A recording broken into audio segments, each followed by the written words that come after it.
Hello and welcome to my review of the Sons of Horus Legion Praetor for Horus Heresy from Forge World. You've probably seen my unboxing.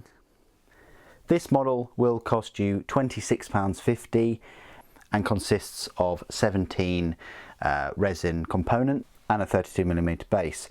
You've probably seen my unboxing that I put up. He does have a separate head option, which we'll look at in a moment. But firstly, let's have a look at the detail of the miniature. This is the kind of, well, sheet of paper you get. No instructions, no build instructions. You just get this in a clamshell for £26.50, which is, of course, a huge difference now compared to the plastic Horus Heresy that we've had filtered through, and we've also had a look at a new generic plastic Praetor as well, so not even a named character, just a generic one. Compared to this, this is new plastic Heresy. It's £19 for the box. You actually get instructions and similar number of parts. This is Fafnir Ran has about 19 parts. The Praetor here has the 17, but of course no instructions, and you get a bit of a paint guide and things. So £7.50 more now, these resin Praetors. I'm in an excellent position now that I've built him to give you a comparison with the two plastic Horus Heresy characters. Let me just show you the option here. So you can have him with this head, Jeff's head, Jeff Bezos. Looks very similar if you look at any pictures and things. Very similar. It's nicely sculpted though. A lot of 3D detailing. That is going straight in the bits box. Might use it on a generic Space Marine at some point. But yeah, you can also see his face there too. So gives you an idea.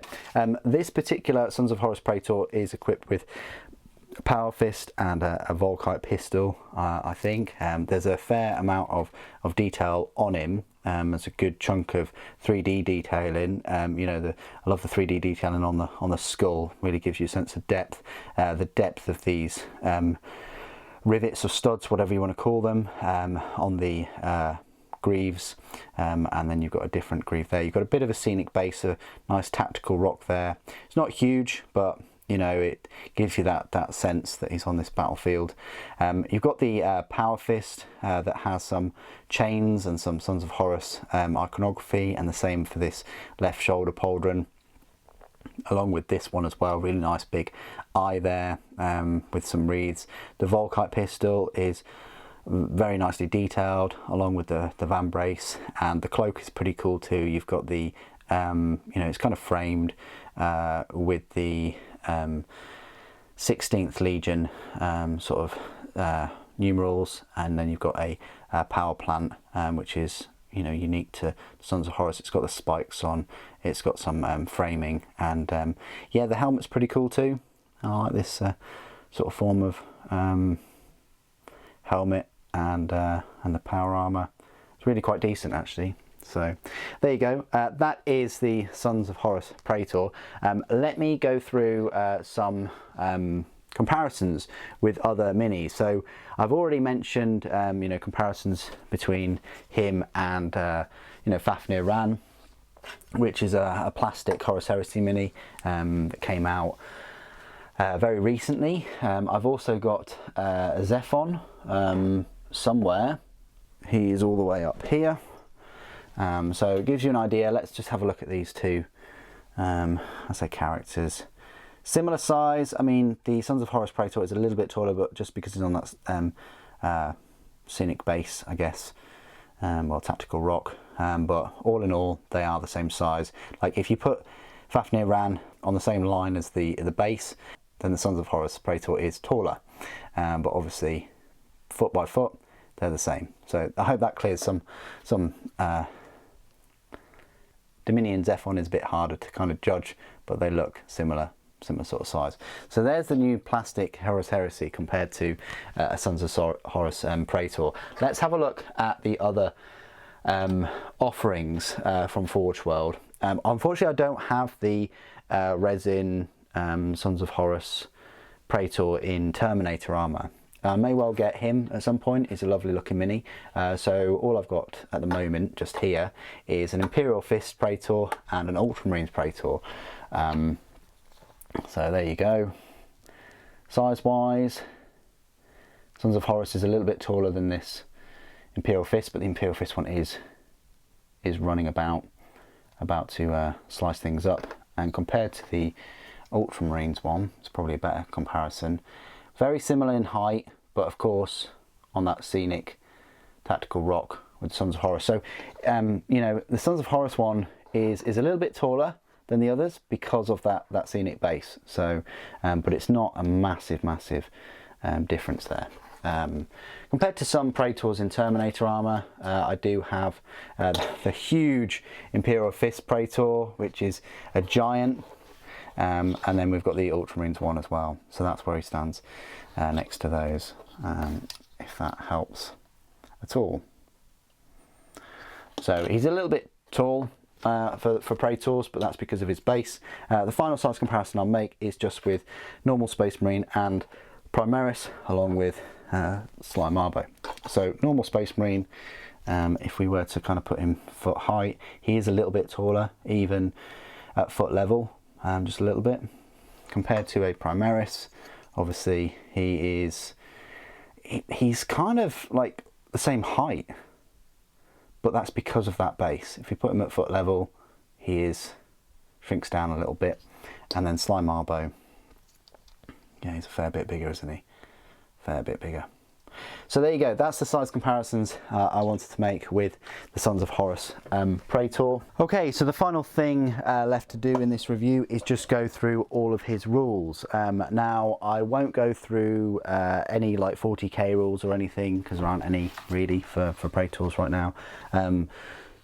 You got to remember that a Praetor back in the day is a little bit like a chapter master, pretty much second to a Primarch. Hence why there's big differences and variations in sizes and equipment and war gear and abilities and things like that. So they normally command 1,000 Space Marines as well.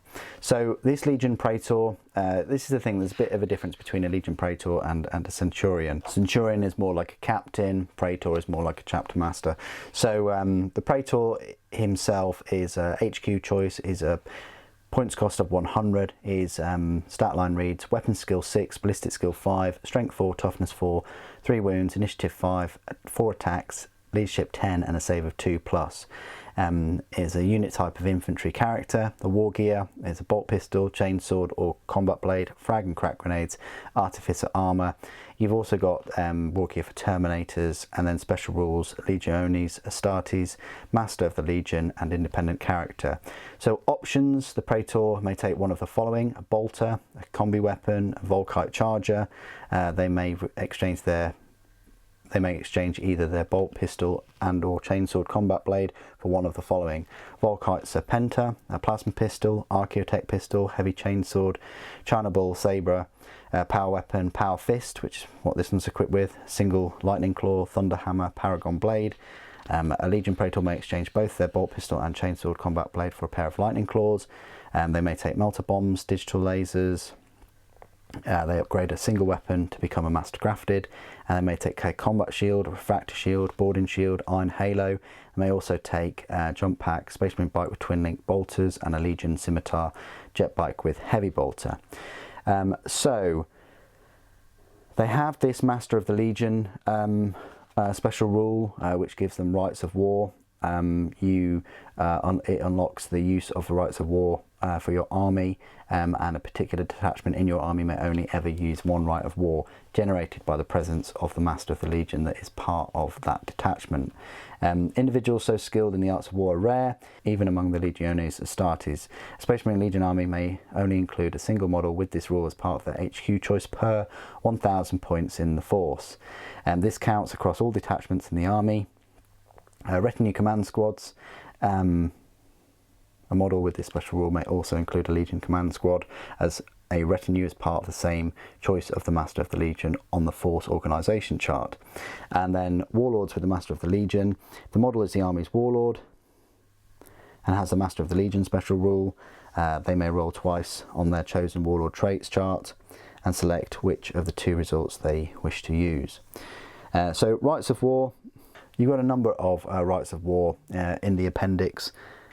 You've got the Orbital Assault, you've got the Armoured Spearhead, Angel's Wrath, Pride of the Legion, you've got Armoured Breakthrough, Primarch's Chosen, Brethren of Iron, Fury of the Ancients, Outcast Sons, Sky Hunter Phalanx, Orphans of Betrayal, Drop Assault Vanguard, Legion Recon Company, Sacrificial Offering, and then you've got Legion specific rights of war. So the one I guess specific for this Praetor, who is a son of Horus, is called the Long March. Let me go through some of the effects. So it's got this effect called the Relentless March. Infantry units with the Legiones Astartes Sons of Horus special rule gain one of the following special rules from the beginning of its own player turn until the end of its opponent's next player turn, when the majority of its models begin that player turn in the area indicated. Relentless in friendly deployment zone, Fleet in no man's land, Crusader in the enemy's deployment zone. The War Master's Portion is another effect.